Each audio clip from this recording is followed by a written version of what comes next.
The SNP have won what Nicola Sturgeon called an historic third victory in Scottish Parliament elections, but do not have enough seats for a majority.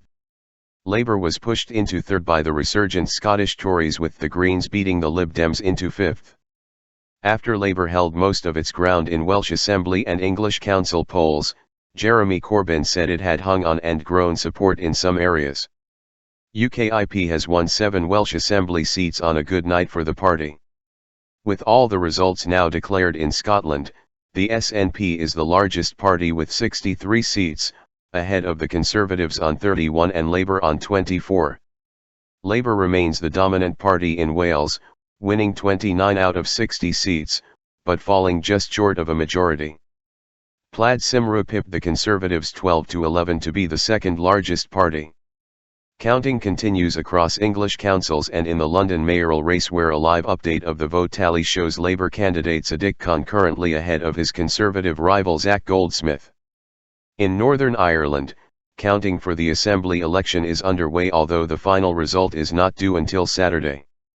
As it became clear there had been a third successive victory for the SNP, leader Nicola Sturgeon told supporters, "We have made history." However, with the SNP falling 2 seats short of a majority, the Scottish First Minister may have to do a deal with another party, probably the Greens, which have won 6 seats. Much attention has been on how Labour did in the elections across Britain, and whether the party would do well enough to avoid a challenge to leader Jeremy Corbyn.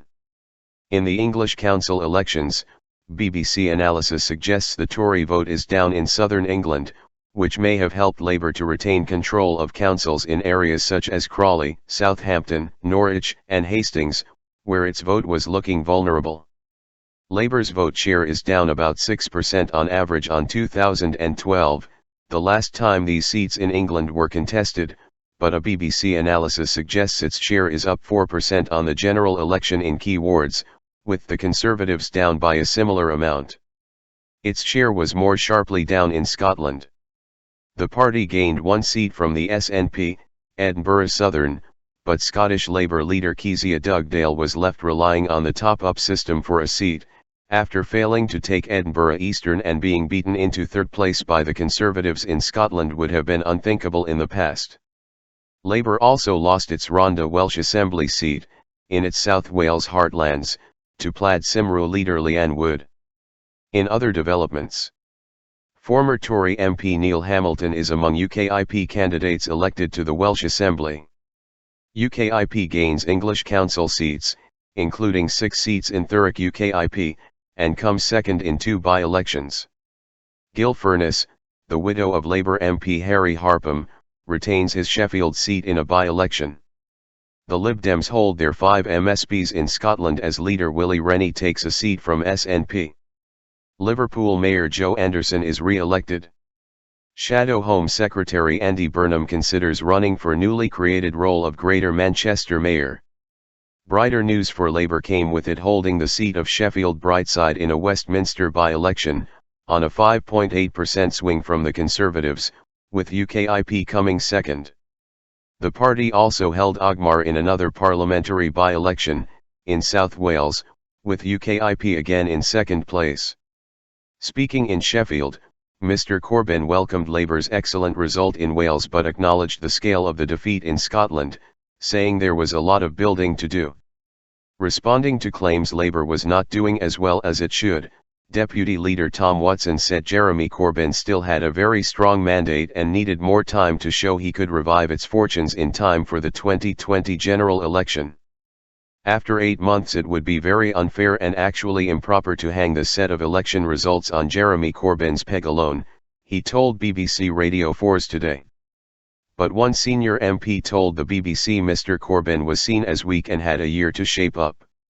For the Conservatives, the most eye-catching moments so far have been in Scotland, winning the Holyrood seat of Eastwood from Labour and Scottish Conservative leader Ruth Davidson winning Edinburgh Central from the SNP. David Cameron tweeted that Ms Davidson would stand up to the SNP and give Scotland strong opposition. Ms Davidson said, "There are people right across Scotland who are sending the SNP a message, the voices and the decision we made as a country will not be ignored." Other notable Scottish results saw the Lib Dems take Fife North East and Edinburgh Western from the SNP. Plaid and UKIP gains. In a surprise result in Wales, Plaid Cymru leader Leanne Wood unseated Labour's Leighton Andrews in the Ronda, described by former Labour cabinet minister Peter Hine as a terrible shock for us in Welsh Labour. Ms. Wood said, "A new dawn has already broken over the valleys, people have voted for change." In Wales, Labour's vote is down by 8 points overall, the Conservative vote is down by 3 points, while Plaid Cymru is up by 2 points. The big story of the night was the performance of UKIP, which saw its vote increase by 12 points. The party's leader Nigel Farage said it was a big breakthrough. In total, 2,747 seats in English councils, spanning metropolitan boroughs, unitary authorities, and district councils, were up for grabs. The majority of the seats were last contested in 2012.